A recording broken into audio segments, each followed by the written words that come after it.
Hi and welcome to the Cult TV Sofa. This is a reaction video of the 5th episode of Season 2 of Babylon 5 called The Long Dark. Last time we saw one of Sheridan's old friends and now a captain of an Explorer class ship visit the station. Whilst there he told a story of how he thought he saw a black ship out near the rim but it disappeared and he had no readings from it. When he left, his ship had an accident in hyperspace, causing it to drift and potentially be lost. Sheridan sent a number of Star Furies to mount a rescue attempt. Whilst in hyperspace, one of the Star Furies was destroyed by one of the black ships we've seen working with Mr. Morden. The most remote ship was also damaged, but not before finding the lost Explorer ship and managing to send it back towards the jump gate. Keffa was in the damaged Star Fury and was able to return home when he calculated a course based on seeing the direction one of the mysterious ships was heading in. So let's see what happens in this episode. I'm going to put any relevant trivia that I find over here, and at the end of the reaction I'll be discussing what happened and my thoughts about it. And I'm sorry if I'm sitting a bit awkwardly. I've got bit of a problem with my shoulder today and I'm having trouble putting weight on it, so I'm sitting a bit funnily. Hopefully it's going to work. So I'm going to start the video in 3, 2, 1. Let's drift in. We picked up a weak signal a short time ago coming out of deep space. Not using the jump gate? No, and it's using a frequency I've never heard before. This is the Copernicus. We come in peace. Well, Copernicus is a human word, so it's an old Earth ship of some kind, and I assume it's speaking in English. Through the walls! Oh, it's Dwight Schultz. Howling Mad Murdoch. Get out of my head! I'm not in there. Where are you? Yeah. There you are. I see you. That was actually quite a cool shot, because yeah, there would be, because obviously there would be ports in the floor because the way the round nature of the station. That'd be really cool though, to be able to just walk around and be able to look through a portal like that, or a window like that, and see what's going on outside. That would be quite cool. He seems a rational, sane kind of guy. They need an upgrade on their sensors if they're only picking up that ship when it's that close. I would have thought they'd be detecting pretty much anything in the system. If it entered the system, they'd be able to pick it up. I mean, that was almost in an orbit. I mean, that's ridiculous. Especially a ship that's broadcasting. Alright, maybe it was only broadcasting when it got closer. That wasn't explained. I get the impression, though, it's been constantly broadcasting, but I could be wrong on that. But even so, it's hard to gauge scale, but it wasn't a tiny ship. But to be honest, even a tiny ship, I'd have thought that their sensors would be able to pick up. So yeah, that's a bit weird. And the fact it seems to be heading exactly for the station. I mean, odds on that in the infinite scale of space, or infinitesimal, especially the way it's drifting and falling.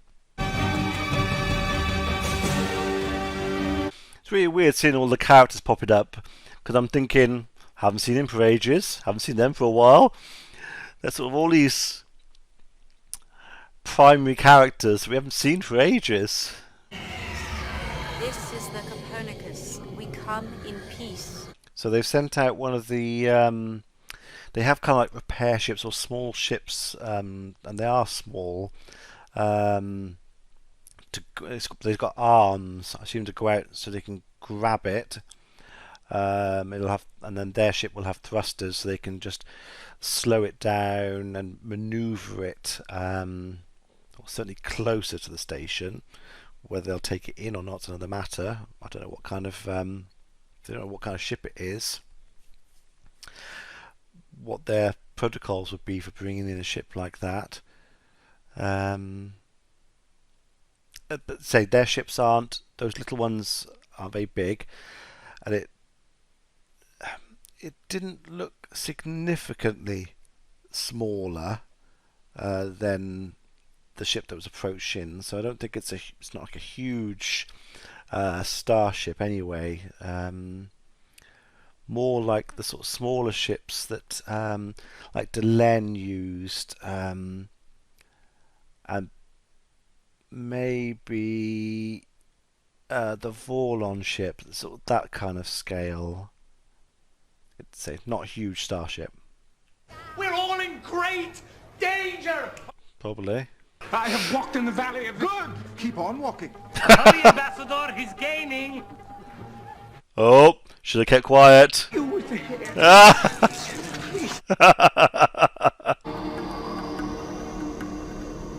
Okay, looks a bit bigger now it's closer. Maintenance, hold bot 12 in position for a longitudinal scan. So it is a bot. It's an unmanned ship, the Babylon 5 one. Ships like this were used in early deep-range exploration. Well, that was over 100 years ago. What's it doing way out here? Why don't we ask the pilot? There is something alive in there. Bring her in. So it's a 100-year-old ship that's been drifting, or it's come from deep space, not through a jump gate.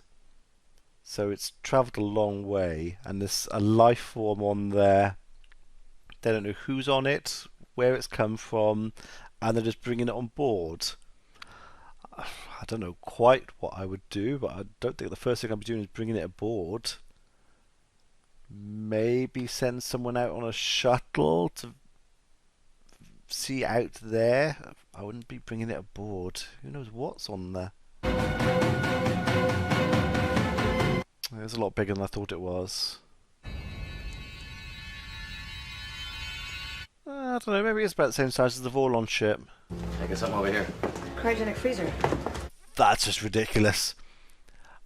Somebody's on board, you don't know who it is, on a ship that's been lost in space, and the three most senior staff are the first people to go aboard. You would send us. I was going to say at least, but maybe not at least. I would send a security team on board with medics outside ready. You don't send your captain, your commander, and your head of security in. That's ridiculous. Oh, this one's dead. Bit unwell. And this one right here. Oh, I'm the doctor. I thought it was just a medic.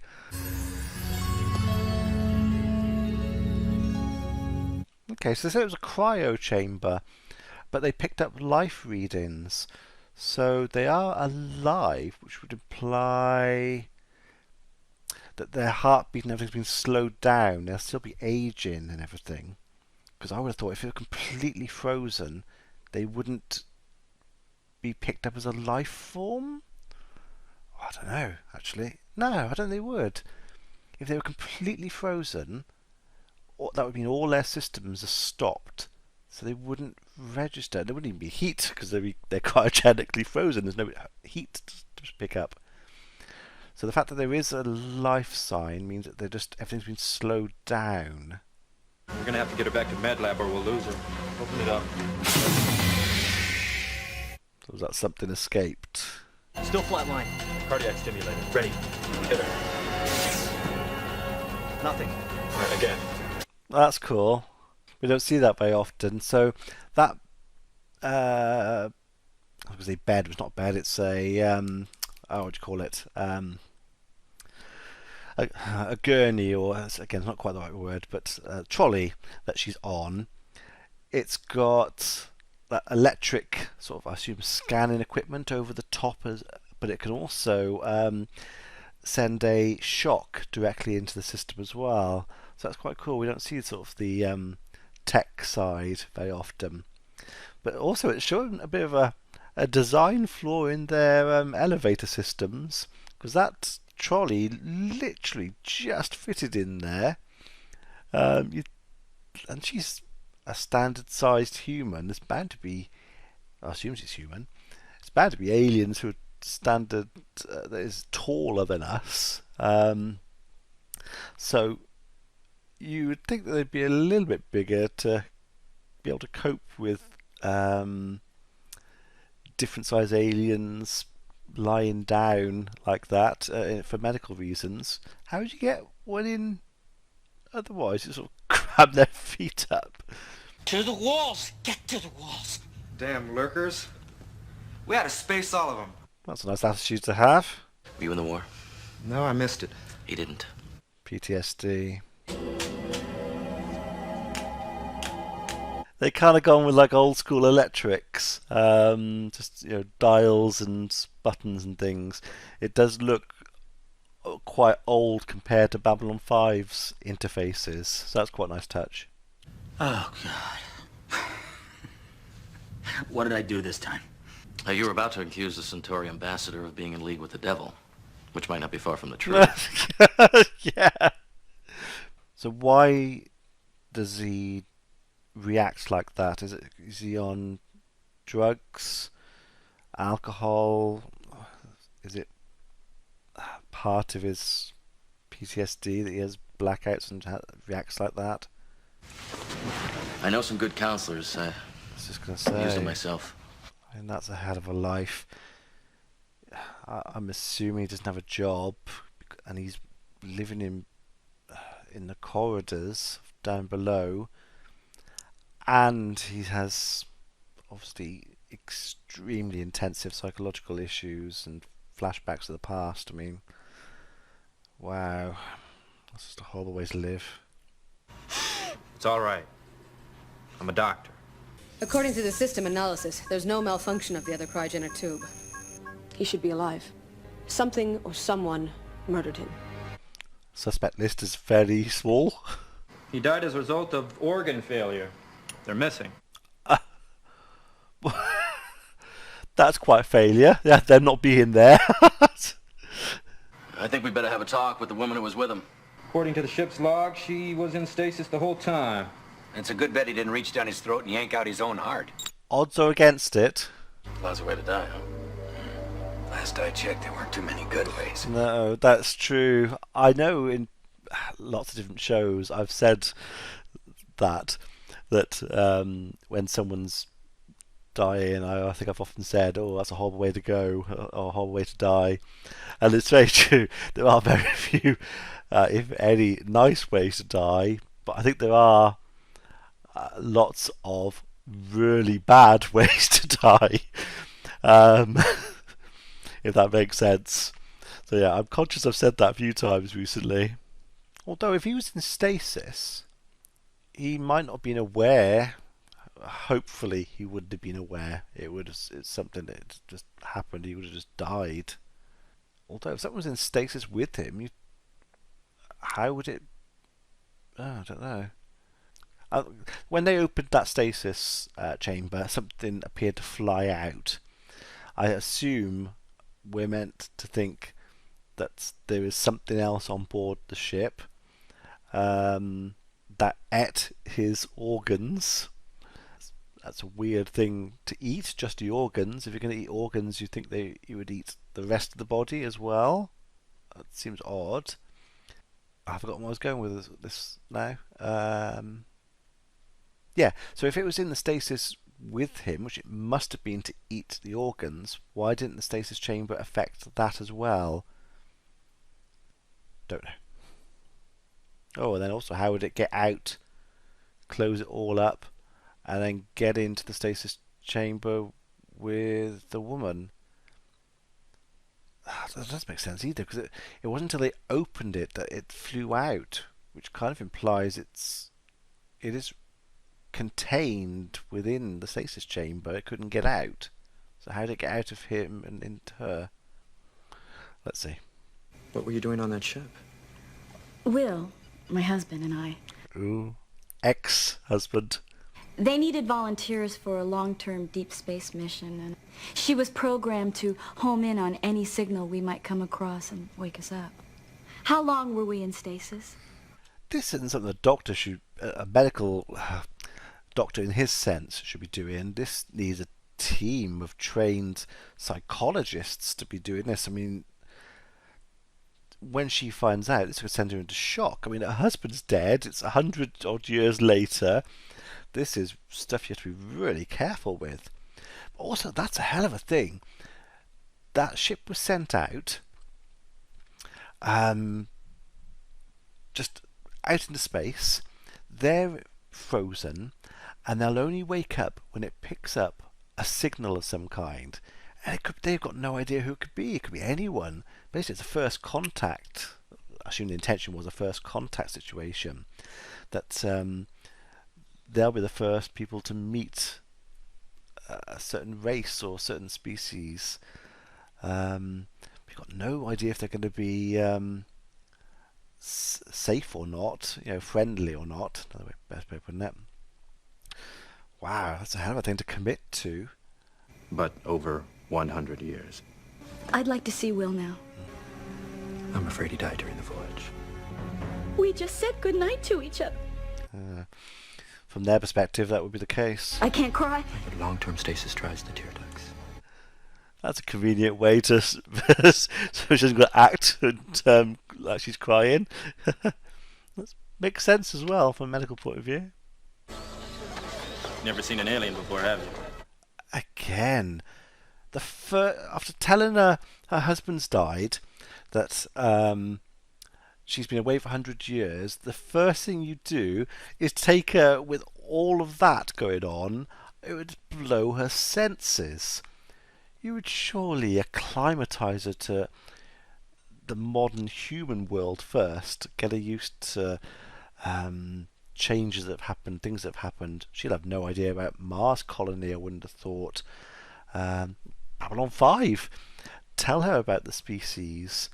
That's just crazy from a psychological point of view. That would just break her mind. After that, we were out among the stars. First leasing time on alien jump gates and then building our own. So the cryogenic suspension. Wasn't needed. If we just waited. But you can say hindsight's a wonderful thing. If they hadn't met the Centauri, hadn't popped up, they could have been the best chance for meeting new species. So you got to keep pushing with what you can do at the time, technology-wise, because you don't know what is going to happen in the future. So.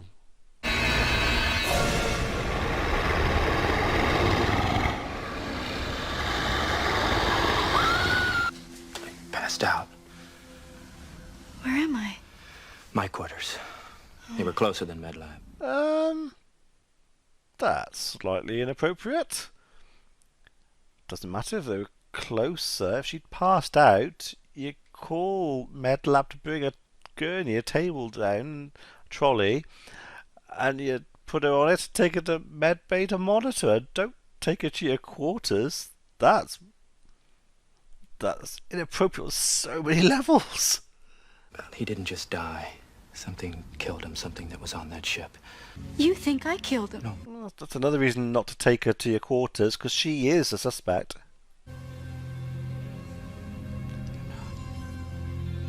You deserve to be struck off. What? She's literally just a couple of hours ago lost her husband. I don't think that this is appropriate at this particular time. No. Why don't you just try and rest? In your quarters. Death. It came off that ship from the past. I followed it. I saw it do the same thing during the war. You wouldn't believe him like that. Your natural assumption would be that he is, for want of a better word, crazy, but psychologically damaged. I arrested a lurker named Amos who was stationed on a deep space listening post during the war. 47 men landed on that moon. All of them were slaughtered except one. 47? Amos thinks what wiped out his post came here on the Copernicus. I traced the ship's path. It passed within the gravitational pull of the same moon that Amos was stationed on. She had nothing to do with his death.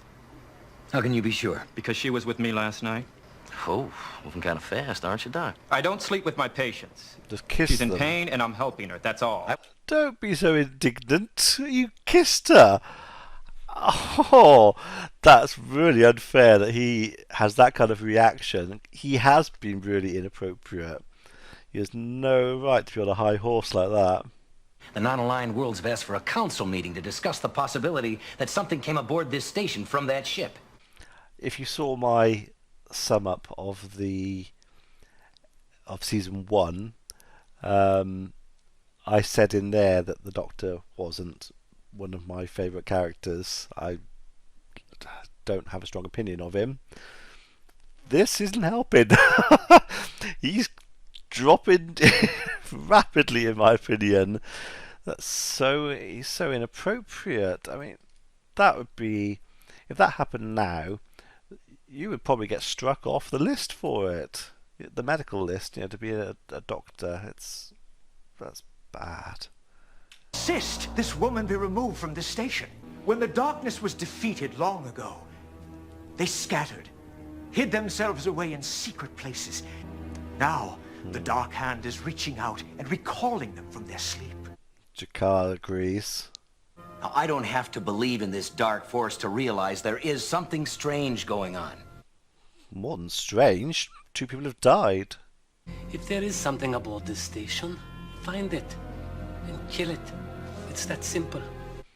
Instinct shouldn't be to kill it immediately, but certainly find it and contain it to start with. If you can't contain it, killing it is a last resort, but he's not completely wrong. If you do nothing about her presence here, we will. Don't make threats like that. Oh, I don't like threats. no. I intend to see everyone is protected, human and alien alike. Understood? Yeah. Very smooth. That bad? Justified. A soldier of darkness? I'll believe it when I see it. Yeah, careful what you wish for. I mean, yeah, Jakar's already fired up about the darkness on the rim. Take me to where you followed it. What? Right now. I suppose he is your only lead, and he does come across as unhinged, but something is happening. Something is killing people, and he did claim knowledge about it before the second death, so it is right that Garibaldi's following up on the lead. Plus, he kind of understands what's happening to this guy, Amos. So that's going to allow Garibaldi to give him a bit more benefit of the doubt than somebody else might have. A bit risky, though. It was there. Yeah, what if you find it? Left-handed. We were saying in the last episode about who's left-handed, where they wear their links. We were an intelligence gathering unit, not set up for heavy combat. They set up camp in old ruins of some kind. As far as we knew, it was a dead world. Not as dead as you thought. It came in the night. It looked like it had come straight from hell. It kept me alive. A snack. A part of me is still inside that thing. So, basically, it pigged out on an all-you-can-eat buffet on the other members of his team. Because if it was a moon that was uninhabited, it would probably starve him. But it can live for a very long time.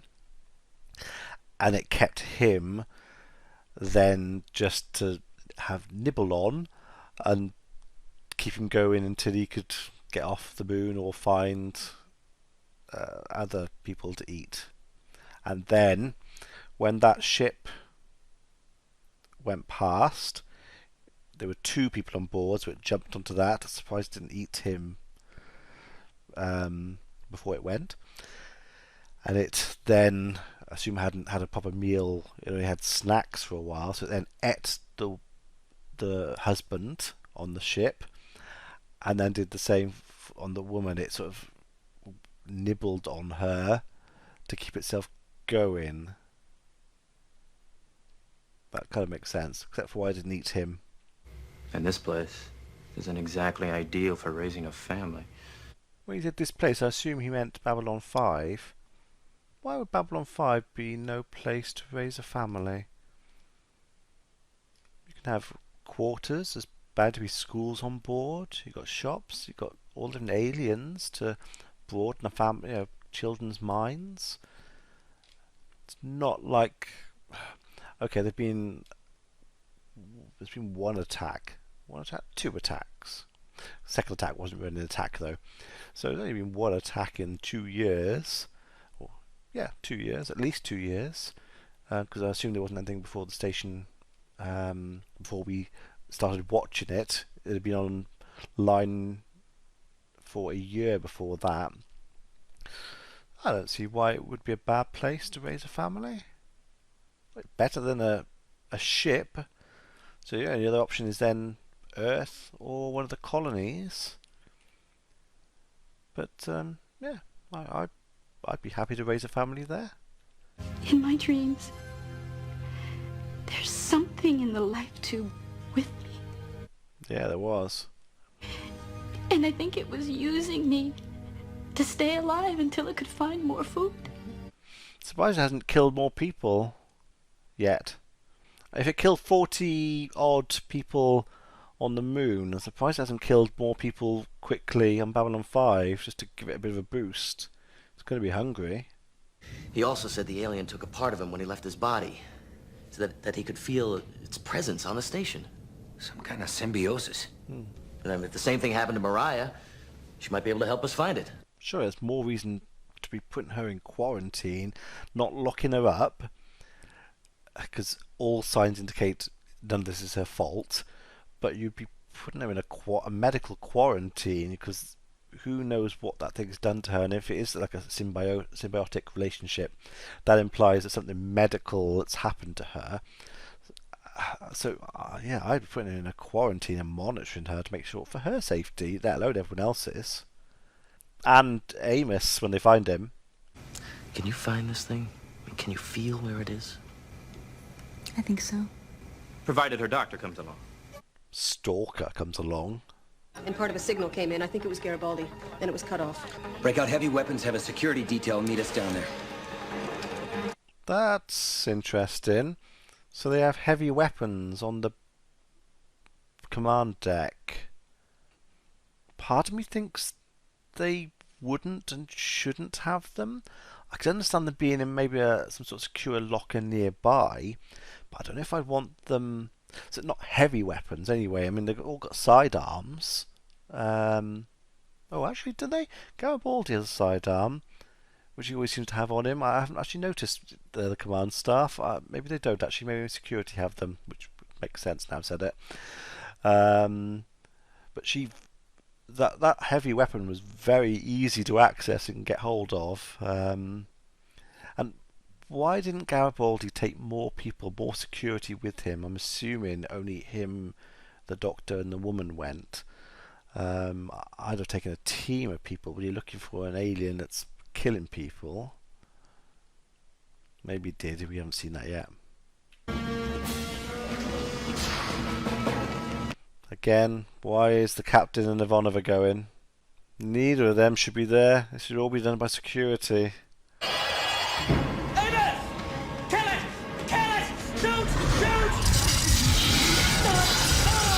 Oh, that's big. These PPGs don't do much more than sting it. One bee sting may be an annoyance, but 100 of them can kill you. True.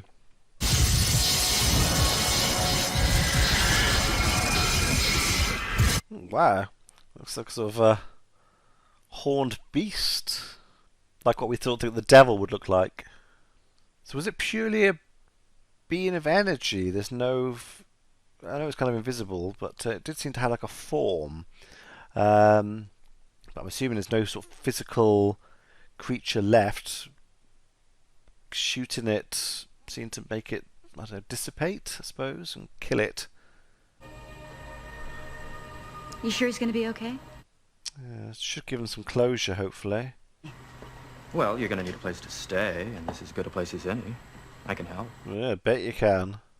I need to see Earth. Barry will. Mourn for a while. I would have thought there's going to be a lot of people on Earth who are going to want to see her and work with her. She's got a, from a historical point of view, a completely unique perspective on that time period. So historians, I mean, she's a walking history book. The questions she'd be able to answer for them, yeah, she'll be in demand for, you know, back home on Earth, I should think. According to the ship's log, it was heading on a new course. Fortunately, it didn't know that the ship was also programmed to make contact with any signals it came across. Otherwise, it would have just gone right by and we never would have known it was there.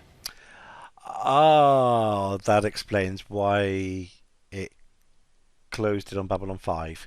It picked up the signal and it changed, although it seemed to be drifting, so I don't know how it changed course, but okay, so it changed course and headed towards Babylon 5, picked up the signal. That actually makes sense. So where was it going? It was heading for the rim, toward the exact place where Ambassador Jakar told us an ancient enemy was gathering its forces.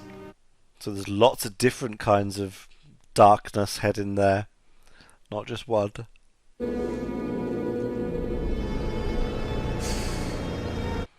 That looks familiar. It was an alright episode, except the thing that's completely ruined it for me is Dr. Franklin. He just came across as a creep, basically. An inappropriate... not that there's an appropriate creep, but an inappropriate creep.